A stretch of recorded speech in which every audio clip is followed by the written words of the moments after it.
Good morning, everybody. Welcome to History 299. I'm Professor Earl Smith, and this particular lecture is going to be on the Soviet Gulag system, its evolution and uses during World War II.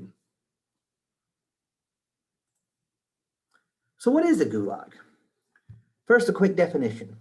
The Gulag, which is an acronym for, in English, the Chief Directorate or Administration of Corrective Labor Camps and Colonies, was a labor camp system envisioned by Vladimir Lenin and largely implemented by Joseph Stalin in the Soviet Union. Under Lenin, the Gulag system was said to have a distinctly political purpose for re-education of those who were seen as, quote, enemies of the proletariat.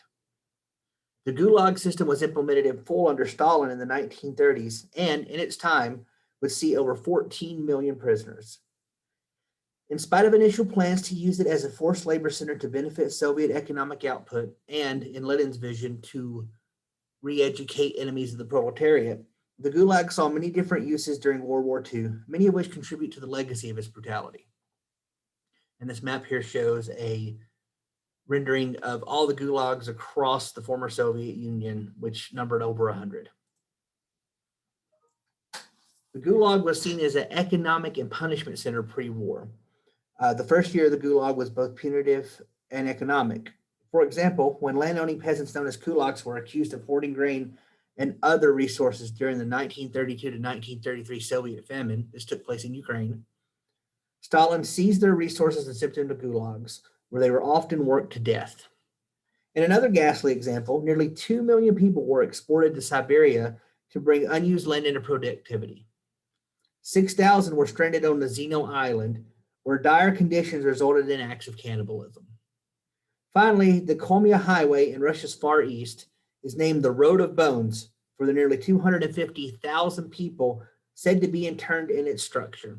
So, Kulak prison labor was used to build this camp and this road. And within the fabric of the road, when somebody died, it was easier just to intern them in that than try to bury them in the Siberian permafrost. Here you can see a picture of a kulak being punished by the Soviet Union. This is the Zeno Island, and this is the Road of Bones. The purpose of the Gulag system shifted somewhat during World War II. Scores of Polish citizens and others captured during the, quote, Polish Defensive War of 1939 were sent to the Gulag system, where a vast majority of them perished. Many of them died in the camps. The Gulag population itself, however, declined during the war period, years of 1941 to 1943, as a combination of war-inspired famine and harsh working conditions, which led to over 500,000 deaths, which accounted for half of nearly all the deaths in the Gulag system history. So you're talking a 25 to 30-year period of the Gulag being fully functional, and most of the deaths, over half, are condensed down to 6 years of war period. These are, of course, part of the greater 20 million deaths that the Soviet Union suffered during World War II. Many of the camps were often refitted to aid the war effort, which led to populations that were not often prisoners, but skilled workers who aided in the massive output needed to beat Nazi Germany and win the war. Immediately after the war, nearly 2 million Soviet deserters and POWs were returned back to the USSR. They went through the Gulag system, but the vast majority of them were not sentenced to be within a Gulag, if that makes sense. They were freed almost immediately after processing, 90% of them, and 8% were sentenced to Gulag battalions and basically forced labor. In the aftermath of Nazi Germany's defeat, it was nearly 2.5 million troops. A form of a satellite Gulag was set up in Eastern Germany, where 65,000 former Nazis are said to have died. Immediately before Stalin's death, the camp population had swelled to nearly 2.5 million people. So 2.5 million people were held in this prison system. The system would end in the 1960s, however, during the process of de-Stalinization. So basically, after Stalin's death, Khrushchev takes power, he comes in. He holds the view that the gulags are not a good thing. They're part of the legacy of Stalinism. And given that the country needs to go through a process of de-Stalinization, the quickest way for them to do that is to eliminate the system altogether. Now, there's some scholarly debate to whether the POW camps and things like that were part of the Gulag system. And although they were administered differently, camps were often identical to gulags, both in how they were administered, the punishments, the way prisoners were treated, et cetera, et cetera. But of course, Nazis being treated more harshly than anybody else. In addition to this, many former POWs would eventually end up in gulags, especially after the war, with especially a focus on those that had traded and deserted the Red Army. The same went for Soviet traitors who, like their Nazi and Axis counterparts, were often subject to katorga works. This comes from the katorga prison that was set up under the Tsar immediately before the Soviet period.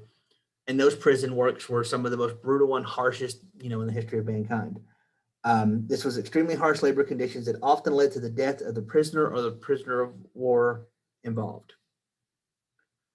While the Gulag system was not an invention of World War II, the question is, are these gulags? Many would-be POWs killed themselves as opposed to being subjected to the harsh reality of the Gulag. While the Gulag was not an invention of World War II, it was definitely enhanced by the conflict. It was made what it was by that conflict. The war gave the camps over half of the total deaths that the system would experience in its entirety. Initially invented as an ideological answer to the question of re-education, which is a key tenet of Marxism. If you read any of the works of Marx, there's ample discussion about educating the proletariat. The camps would serve material purposes of manufacture and punishment during the war, although in fact they had done some of this in the years prior. It was almost as if there was a trial run leading up to what would be the final step for the Gulag. Working conditions and the harsh reality of the system helped contribute to the legacy of Soviet brutality in Russia, pro-Soviet states, and in occupied territories. The photograph here is a memorial to a Gulag that was in Kakistan. And it can't be stated enough how much of an effect the war had on both the legacy of the Gulag, the brutality of the Gulag, and the way that it was used in the post-war years. Here, if you wish to do any further reading, is a bibliography of some of the references that were consulted and cited in the creating of this work. And of course, if you have any questions, as always, email me and let me know. Thank you for coming to this lecture.